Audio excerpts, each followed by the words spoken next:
Salut à tous. Salut. Alors, je suis là encore aujourd'hui, comme d'habitude, pour vous partager quelques conseils, voilà, pour vous partager quelques connaissances, quelques expériences. Voilà. Alors, sachez que depuis un certain temps, il y a ce qu'on appelle la crise alimentaire qui est dans beaucoup de pays, surtout les pays de l'Afrique de l'Ouest. Alors, moi, je vais parler de la place de l'agriculteur dans ces pays, dans ces genres de conditions. Qu'est-ce que l'agriculteur doit faire? Alors, aujourd'hui, je vais vous parler de ça. Alors, asseyez-vous confortablement et on va démarrer la discussion. Je pense que je vais pouvoir vraiment aider des gens et je l'espère bien. Voilà.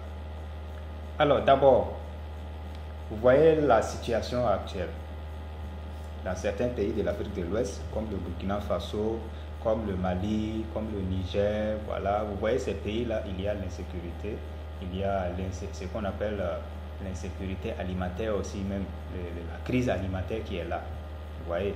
Et si je vois un peu, tout est devenu cher sur le marché actuellement. Et qu'est-ce qui se passe du côté de l'agriculteur? Désormais, l'agriculteur n'a plus accès à tous ces, c'est-à-dire les matières premières qui entrent dans la fabrication de l'aliment de la volaille. Alors chez nous au Burkina par exemple, tout récemment, le sac du maïs était monté à 32 000 francs. Un sac qu'on a acheté tout récemment, ça ne vaut même pas encore 2 années, à 14 000, est monté subitement à doubler, vous voyez, à doubler carrément. Qu'est-ce qu'il faut faire? L'agriculteur doit toujours savoir prendre position. Alors, si je dis prendre position, je vais m'expliquer. Vous savez que l'aliment, c'est l'élément clé même dans l'entretien de la volaille. L'élément clé, voilà, pour ce qui concerne, voilà, l'agriculture. Parce que c'est dans l'alimentation que vos volailles vont avoir les sources d'énergie, les sources, voilà, de protéines et autres. Voilà. Maintenant, si ces aliments-là sont assez rares sur le marché, tout est devenu cher. Qu'est-ce qu'il faut faire? Nous devrons trouver une alternative rapidement pour éviter une perte assez conséquente. Dans ce cas, qu'est-ce qu'il faut faire?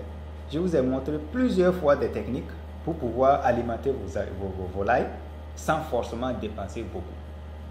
Et je pense qu'il est temps pour nous tous agriculteurs de faire recours à ces techniques. Il s'agit de la production des termites et de la production des asticots. J'en ai parlé ici plusieurs fois. Et beaucoup de gens, effectivement, ont respecté ces éléments, ces conseils et qui ont eu vraiment des résultats. Voilà. Et ce sont des résultats satisfaisants. Donc, continuons toujours dans cette lancée et travaillons à ce que, malgré la cherté des matières premières, des céréales sur le marché actuel, que nous ne soyons pas vraiment dans une détresse sans pareil. Nous pouvons toujours gérer la situation.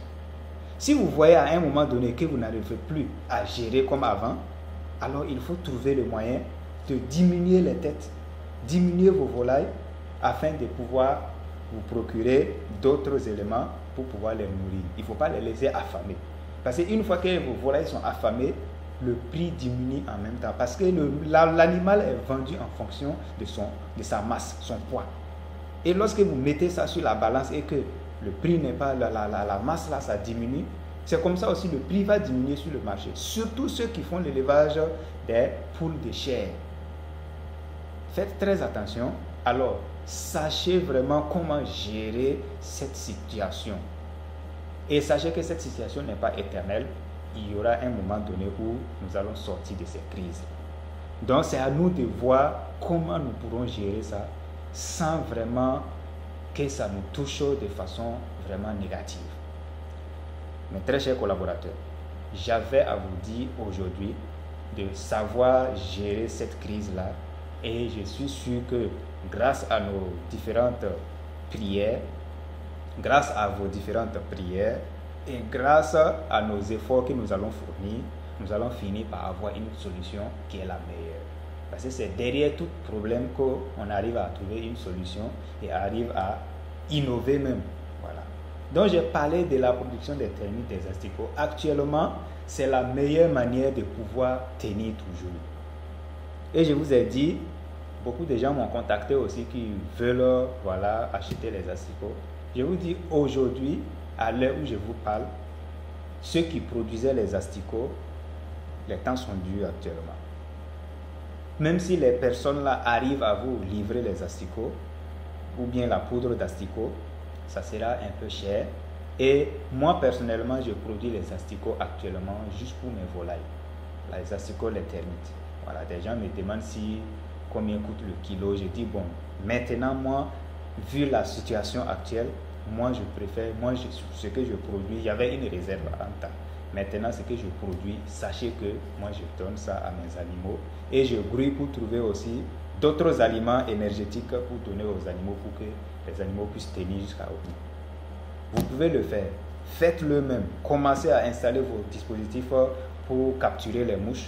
Si vous avez l'occasion de capturer les mouches soldats noirs, capturez-les. Si vous avez la possibilité de produire en masse, en grande quantité, les termites, les asticots, commencez dès maintenant. Les amis, j'espère que vous m'avez compris.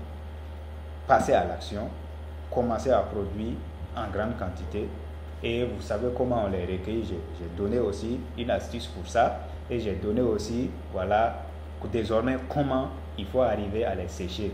Vous voyez, donc il faut les sécher et vous les conserver. C'est très intéressant. Si vous arrivez à les conserver, même si vous avez un souci, vous savez au moins que vous avez toujours une source de protéines pour pouvoir grossir rapidement vos volailles, pour pouvoir les liquider et arranger, pour pouvoir gérer vraiment les situations, les situations assez difficiles, les instances surtout. Mes très chers collaborateurs, j'espère que vous allez comprendre et j'espère que vous allez appliquer ce que je viens de dire et à nous la victoire. Bon attendeur, salut.